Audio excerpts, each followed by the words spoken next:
Hello everyone, कैसे हैं आप सब लोग। आई होप आप सब अच्छे होंगे। तो आज हमें स्टार्ट करना है chapter number 9, that is biomolecule. आज हमें बायोमोलिक्यूल चैप्टर नंबर 9, उसमें आज हमें पढ़ना है एंजाइम्स एंड केमिकल रिएक्शन। तो आज उसका लेक्चर नंबर 8 है। तो फिर चलिए स्टार्ट करते हैं एंजाइम से। एंजाइम्स क्या होते हैं? सभी तरह के एंजाइम होते हैं, वो प्रोटीन होते हैं। क्या होते हैं? प्रोटीन होते हैं। तो हम लिखें almost all enzymes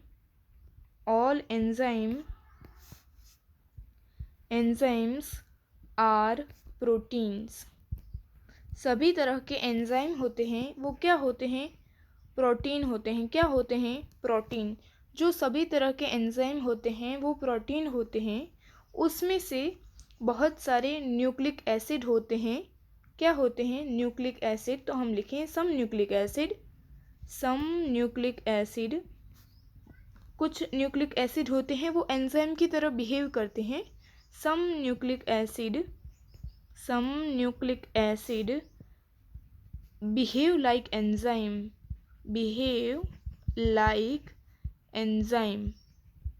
behave like enzymes। जो उसमें से थोड़े न्यूक्लिक एसिड होते हैं वो एंजाइम की तरह बिहेव करते हैं। जो न्यूक्लिक एसिड होते हैं, कुछ न्यूक्लिक एसिड वो एंजाइम की तरह बिहेव करते हैं। तो हम उससे क्या कहते हैं? हम उसे कहते हैं राइबोजाइम। क्या कहते हैं? राइबोजाइम्स।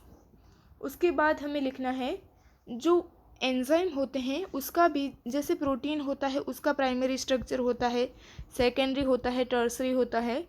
उसी तरह जो एंजाइम होते हैं उसके भी प्राइमरी, सेकेंडरी और टर्सरी स्ट्रक्चर होते हैं। तो हम लिख लें अच्छे से, यहाँ पे पॉइंट बनाकर लिखना है।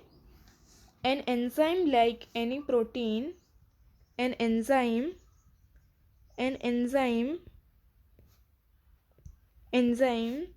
like any protein has a primary structure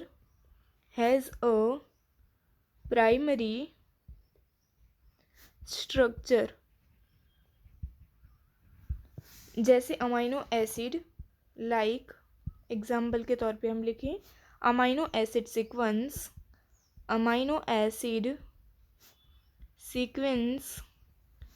of protein. Amino acid sequence of protein, उसका मतलब होता है जैसे प्रोटीन होता है उसका प्राइमरी स्ट्रक्चर होता है अमाइनो एसिड से मिलकर जो जैसे लाइन के फॉर्म में होता है, वैसे एंजाइम का भी प्राइमरी स्ट्रक्चर होता है किसके जैसा? प्रोटीन के जैसा ही एंजाइम का भी लीनियर स्ट्रक्चर होता है। उसके बाद नेक्स्ट पॉइंट हमें लिखना है enzyme like any protein has the secondary and tertiary structure. जैसे प्रोटीन को सेकेंडरी और टर्सरी स्ट्रक्चर होते हैं उसी तरह एंजाइम को भी सेकेंडरी और टर्सरी स्ट्रक्चर होते हैं। तो हम लिखें an enzyme like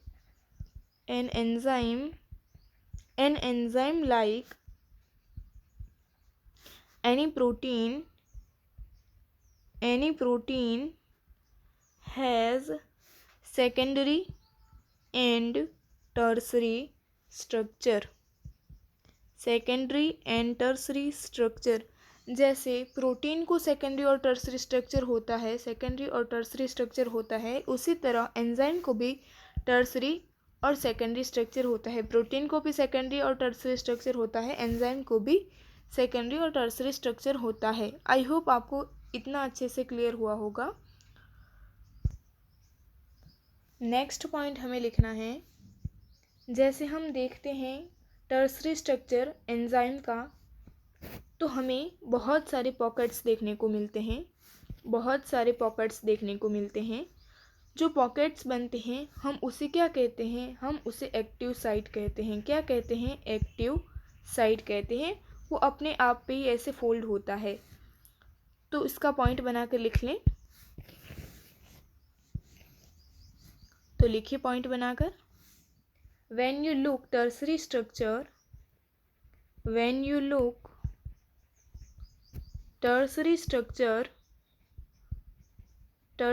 structure when you look tertiary structure, you will notice that you will notice that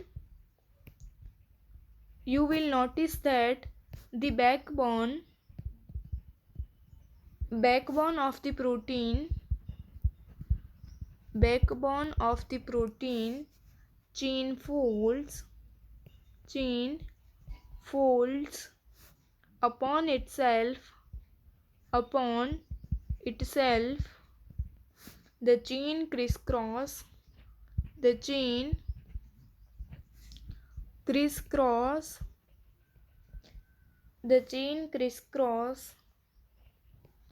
itself, and hence many services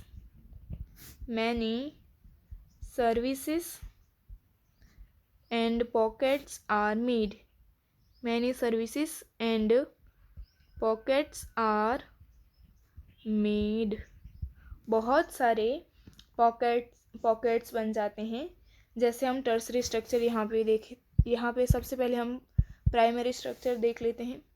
primary structure enzyme का प्राइमरी स्ट्रक्चर, ये एंजाइम का primary structure हो गया. अब हमें सेकेंडरी स्ट्रक्चर देखना है, तो अब हमारा ये एंजाइम का सेकेंडरी स्ट्रक्चर हो गया. अब हमें टर्सरी स्ट्रक्चर देखना है, तो टर्सरी स्ट्रक्चर को हम बना दें. ऐसे बहुत सारे पॉकेट्स बन जाते हैं, जिसे हम क्या कहते हैं, एक्टिव साइट भी कह सकते हैं. आई होप आपको अच्छे से क्लियर हुआ होगा. तो नेक्स्ट पॉइंट हमें लिखना है यहाँ पे भी आप देख सकते हैं, ये प्राइमरी स्ट्रक्चर, ये सेकेंडरी स्ट्रक्चर और ये टर्सरी स्ट्रक्चर. जो पॉकेट बनते हैं हम उसे क्या कहते हैं, हम उसे कहते हैं एक्टिव साइट. जहाँ पे सबस्ट्रेट फिट होता है, जहाँ एक्टिव साइट एंजाइम का जो एक्टिव साइट होता है वहाँ पे सबस्ट्रेट फिट होता है, तो हम उसे क्या कहते हैं, एक्टिव साइट कहते हैं. तो हम नेक्स्ट पॉइंट लिखें, वन सच पॉकेट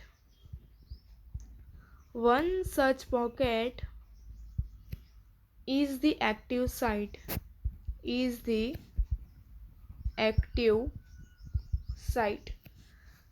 जैसे यहाँ पे ये एंजाइम है, यहाँ पे उसका पॉकेट है, तो यहाँ पे सबस्ट्रेट फिट हो जाएगा, यहाँ पे सबस्ट्रेट आकर फिट हो जाएगा. तो ये जो एंजाइम था, वो जो उसकी ये वाली जगह थी, हम उसे क्या कह सकते हैं, एक्टिव साइट या फिर पॉकेट कह सकते हैं.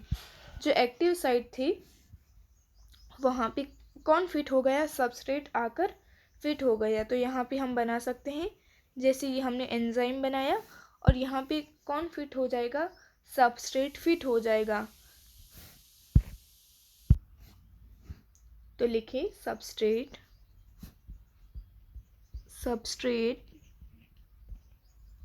फिट्स. जो सबस्ट्रेट होता है वो फिट हो जाता है. जो एंजाइम होता है वो रिएक्शन को कैटेलाइज कर देता है, जिससे हाई रेट से रिएक्शन कंप्लीट होता है. तो हम लिखें दस enzyme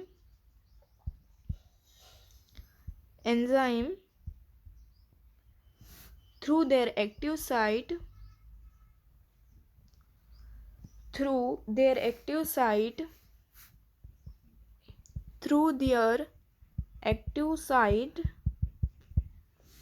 catalyze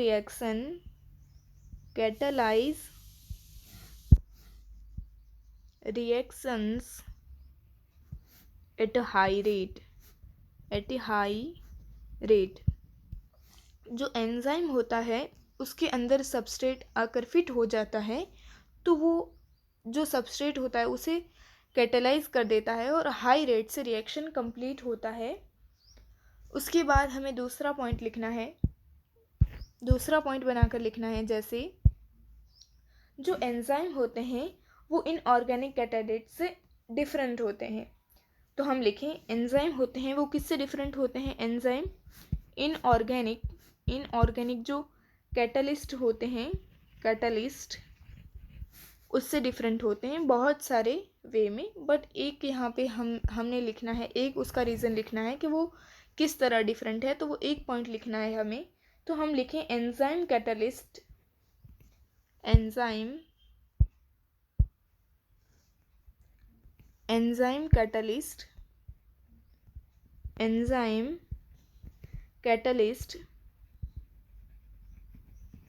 catalyst differ from inorganic catalyst in many way। जो एंजाइम होता है और इनऑर्गेनिक कैटलिस्ट होता है वो बहुत एक दूसरे से बहुत वे में अलग होते हैं। तो हम लिखें in many ways,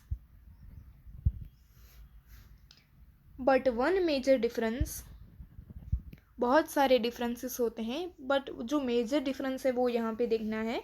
but one major differences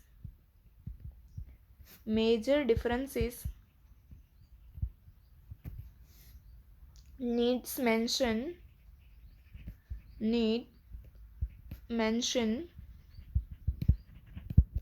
inorganic catalyst होता है। जो इनऑर्गेनिक कैटलिस्ट होता है, इनऑर्गेनिक कैटलिस्ट वो हाई टेम्परेचर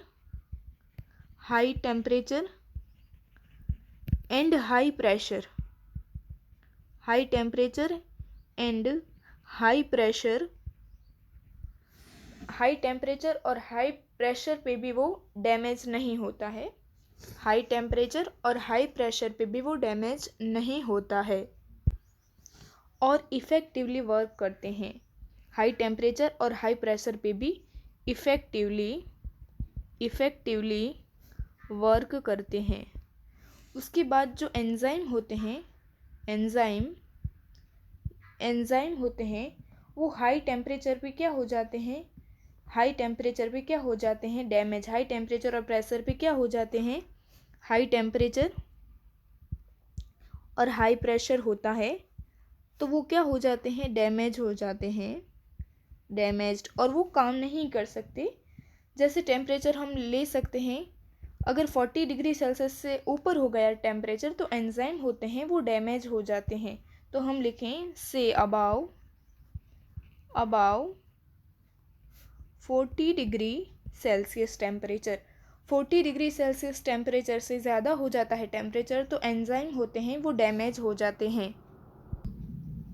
यहाँ पे हमने जो लिखा है, जो एंजाइम्स होते हैं वो हाई टेम्परेचर और प्रेशर पे डैमेज हो जाते हैं। तो एंजाइम के ऊपर हाई प्रेशर होगा फिर भी वो डैमेज हो जाएंगे और हाई टेम्परेचर होगा तो भी वो डैमेज हो जाएंगे। बट एनसीईआरटी ने यहाँ सिर्फ हाई टेम्परेचर का ही एग्जांपल दिया है तो हम हाई प्रेशर को यहाँ से इरेज कर देते हैं। नेक्स्ट पॉइंट हमें लिखना है वो है next point, however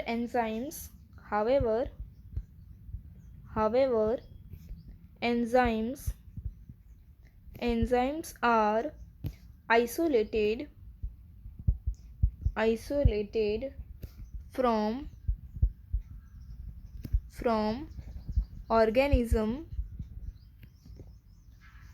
organisms who normally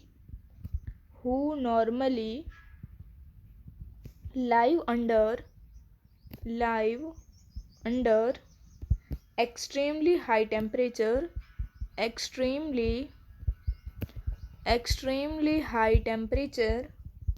example के तौर पे हम लिख सकते हैं, एग्जाम्पल के तौर पे हमें लिखना है hot vents and sulphur spring.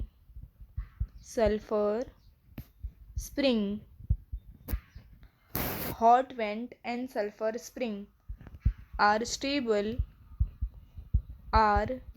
stable and retain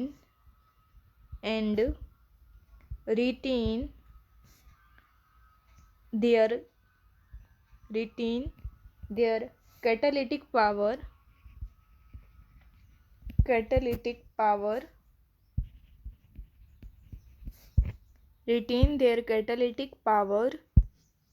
even at high temperature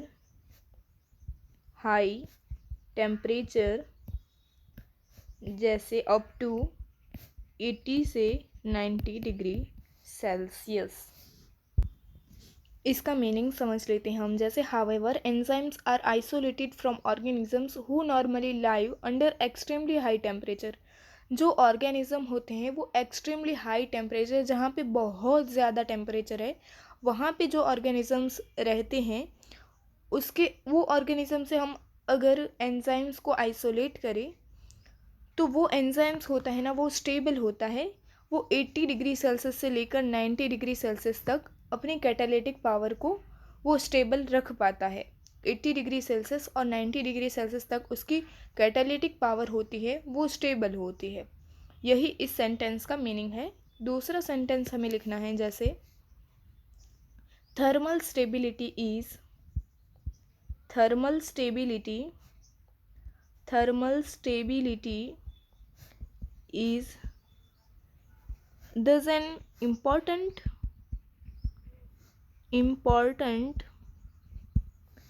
quality of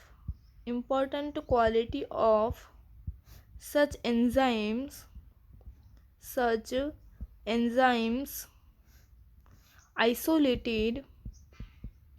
isolated from thermophilic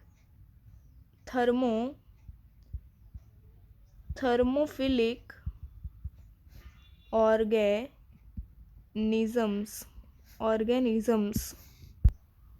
जो organisms high temperature, extremely high temperature में जो लाइव करते हैं, उसमें से हमें जो एंजाइम मिलते हैं वो कैसे होते हैं, वो थर्मल स्टेबिलिटी होती है। उसके अंदर जो एंजाइम होते हैं वो थर्मोस्टेबल होते हैं।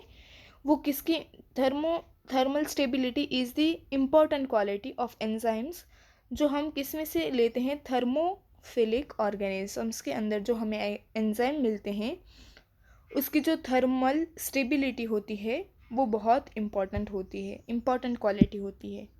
आई होप आपको अच्छे से क्लियर हुआ होगा। जो थर्मल स्टेबिलिटी होती है, जो थर्मोफिलिक ऑर्गेनिज्म से हमें जो एंजाइम मिलते हैं उसकी वो इम्पॉर्टेंट क्वालिटी है।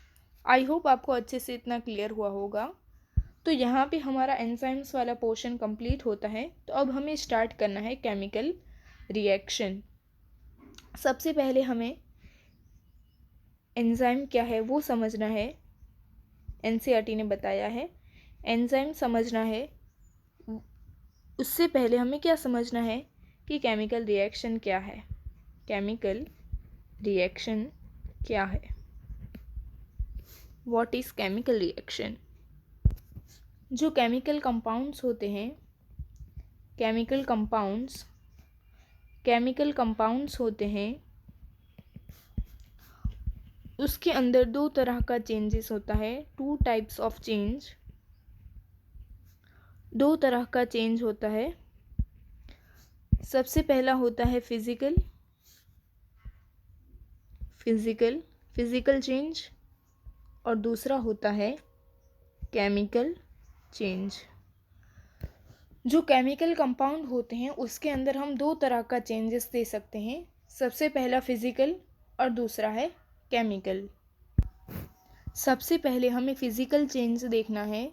जो फिजिकल चेंज हम किसे बोलते हैं, जिसके अंदर शेप चेंज होता है और जो होता है, जो स्टेट चेंज होता है। दूसरा क्या चेंज होता है? स्टेट। जैसे किसी भी मैटर हो उसका क्या चेंज होता है? स्टेट चेंज होता है या शेप चेंज होता है, जिसे हम क्या कहते हैं? Physical change. फिजिकल चेंज के अंदर बॉन्ड का ब्रेक नहीं होता है, बॉन्ड ब्रेक नहीं होते हैं और नए बॉन्ड भी नहीं बनते हैं। आई होप आपको इतना अच्छे से क्लियर हुआ होगा। तो अब हम पॉइंट बनाकर लिखते हैं। जैसे पॉइंट बनाकर लिखना है हमें। फिजिकल चेंज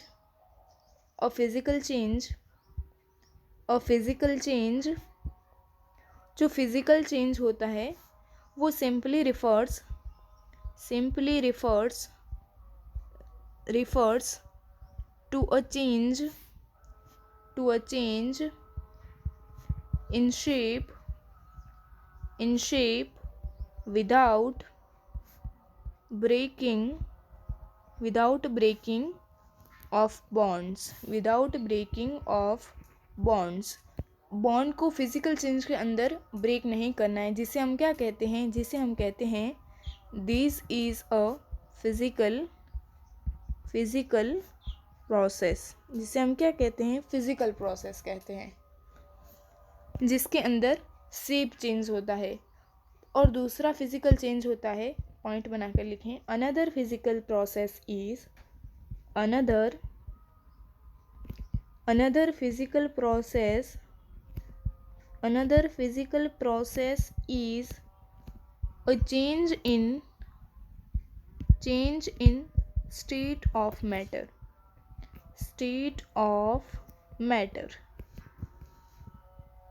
जब आइस मेल्ट होता है, when ice melts into water, जब आइस होता है वो मेल्ट कर जाता है तो वाटर बन जाता है। यहाँ उसकी सॉलिड फॉर्म है, यहाँ उसकी लिक्विड फॉर्म है, तो उसका स्टेट हो वो बदल गया, वो भी फिजिकल चेंज के अंदर आता है। और when water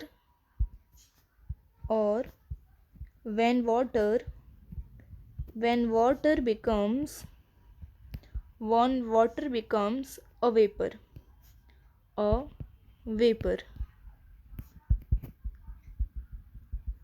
ये उसकी गैस फॉर्म हो गई। जब सॉलिड होता है आइस, उससे वाटर बनता है जिसकी स्टेट लिक्विड होती है, और वाटर से वेपर बनता है, वो चेंज होता है, वो लिक्विड से गैस का चेंज होता है। उसकी क्या चेंज हो गई, उसकी स्टेट चेंज हो गई, सॉलिड से लिक्विड हो गया और लिक्विड से गैस हो गया। उसके बाद हमें लिखना है, वो भी क्या है, फिजिकल प्रोसेस है। These are also physical process, these are also physical process, ये भी क्या है, फिजिकल प्रोसेस है। उसके बाद हमें लिखना है however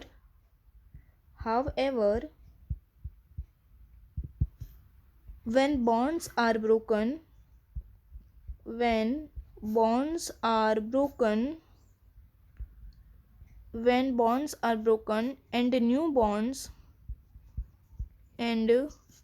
new bonds are formed during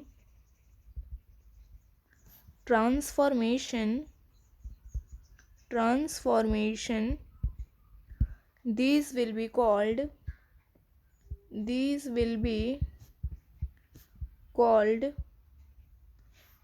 a chemical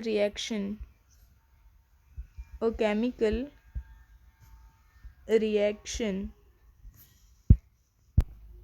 However, when bonds are broken and new bonds are formed during transformation, these will be called a chemical reaction. इसका मीनिंग होता है वो हमें नेक्स्ट पेज पे समझना है। जैसे जो ट्रांसफॉर्मेशन होता है, जब वो बॉन्ड ब्रेक करते हैं तो सबस्ट्रेट से जो प्रोडक्ट बनता है, जो सबस्ट्रेट के बॉन्ड ब्रेक कर जाते हैं, बॉन्ड ब्रेक करके नए बॉन्ड बनते हैं, वो प्रोडक्ट बन जाता है। जब when bonds are broken and new bonds are from, यहाँ से बॉन्ड का ब्रेक हो गया और ट्रांसफॉर्मेशन होते होते नए बॉन्ड बन गए, नए बॉन्ड बन गए और प्रोडक्ट बन गया। पुराने बॉन्ड टूटकर जो नए बॉन्ड बने, पहले बॉन्ड का ब्रेक होना, उसके बाद नए बॉन्ड का बनना, ट्रांसफॉर्मेशन होता है जब सबस्ट्रेट से प्रोडक्ट बनता है, तो उसे हम क्या कहते हैं, केमिकल रिएक्शन। जैसे एग्जाम्पल के तौर पे हम देख सकते हैं, यहाँ पे एग्जाम्पल लिखना है हमें। जैसे for example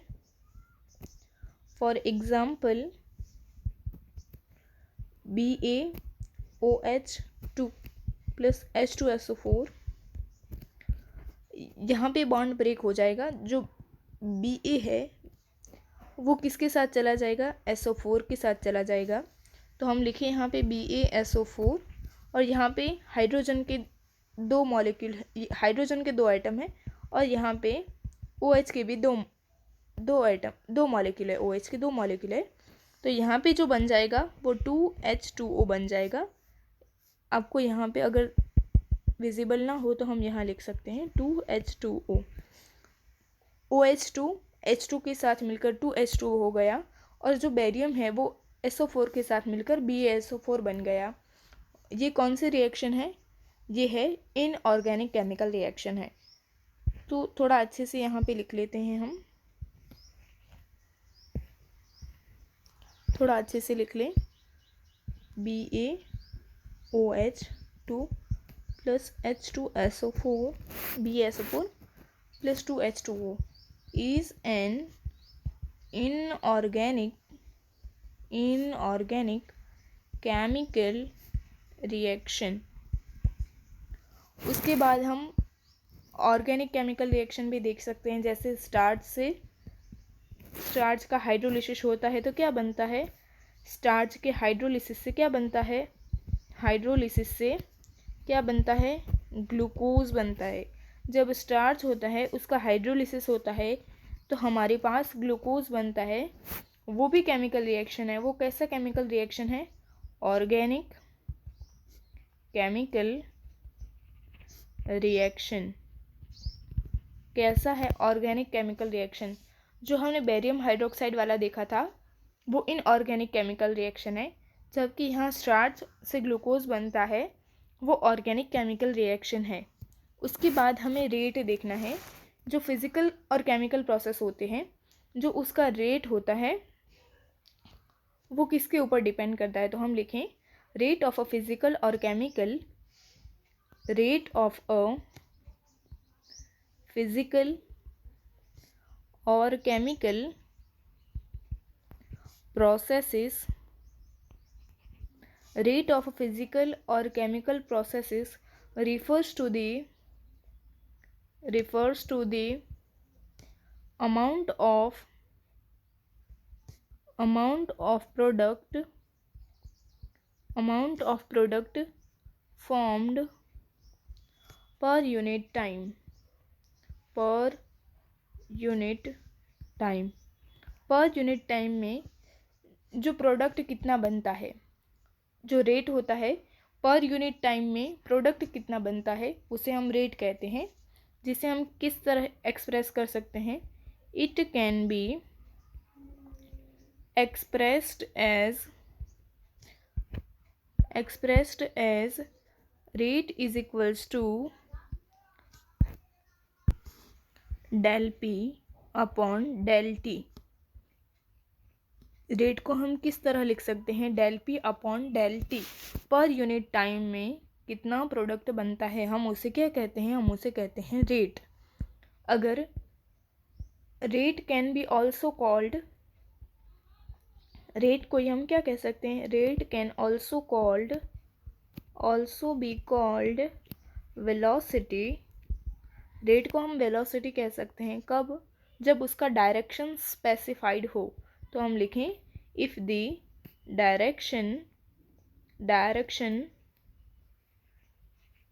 direction is specified. अगर उसका डायरेक्शन स्पेसिफाइड हो तो हम उसे वेलोसिटी भी कह सकते हैं। जो फिज़िकल और केमिकल प्रोसेस होते हैं वो टेम्परेचर से इन्फ्लुएंस्ड होते हैं अमंग अदर फैक्टर्स। तो हम लिखें rate of physical and chemical processes are influenced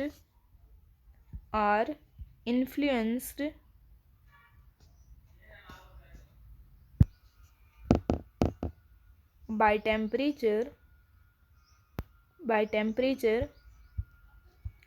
among other factors।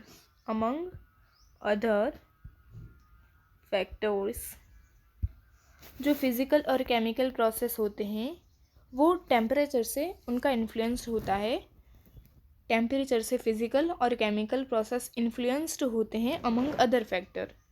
A general rule of, next point लिखना है, a general rule of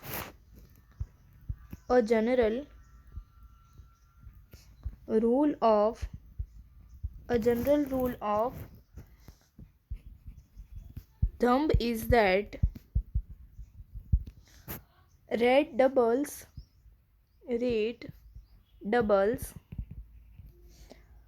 or decreases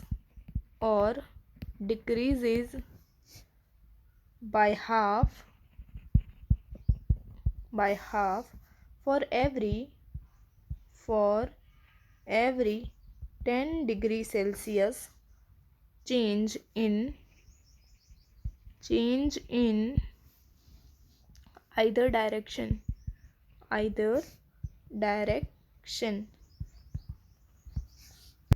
हमने पहले वाले पॉइंट में लिखा था जो फिजिकल और केमिकल प्रोसेस होते हैं वो टेम्परेचर से इन्फ्लुएंस्ड होते हैं। तो यहाँ पे दूसरा पॉइंट लिखा है a general rule of thumb is that rate doubles or decreases by half for every 10 degree Celsius change in either direction. अगर हम 10 डिग्री सेल्सियस हम इंक्रीज करेंगे तो जो रिएक्शन है उसका रेट क्या हो जाएगा, डबल हो जाएगा। अगर हम 10 डिग्री सेल्सियस डिक्रीज करेंगे टेम्परेचर तो जो रिएक्शन है उसका रेट क्या हो जाएगा, डिक्रीजेस बाय हाफ, उसका रेट हाफ हो जाएगा। अगर हम 10 डिग्री सेल्सियस टेम्परेचर डिक्रीज़ करेंगे जो केमिकल रिएक्शन है उसका रेट डिक्रीज़ हो जाएगा बाय हाफ। और हम अगर 10 डिग्री सेल्सियस टेम्परेचर इंक्रीज़ करेंगे तो जो केमिकल रिएक्शन है उसका रेट डबल हो जाएगा। यही इतना ही बोला है इस पॉइंट में। तो अगर हम यहाँ तक केमिकल रिएक्शन का पार्ट हम रख रहे हैं, दूसरा केमिकल रिएक्शन का थोड़ा बचा है पोर्शन अभी, वो हम नेक्स्ट लेक्चर में करेंगे। यहाँ तक आपको आई होप अच्छे से समझ आया होगा। तो फिर नेक्स्ट लेक्चर में मिलेंगे। Thank you.